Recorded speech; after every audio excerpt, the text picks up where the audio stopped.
accommodation and flight feature in the Hajj Suvidha app has been designed to provide Hajj pilgrims with easy, reliable and real-time access to their official travel and stay information. Let's explore this feature to make your Hajj journey smooth.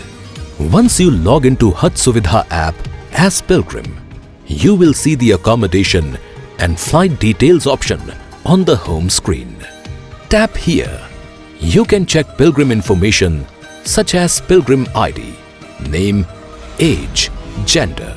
After scrolling down, pilgrims can see their onward flight information, which has flight number, flight date and time, and reporting place. These details will be displayed in the app after the travel schedules, flights, local conveyance, and accommodation allotments are finalized by Hajj Committee of India. Scrolling down will take you to the return flight information.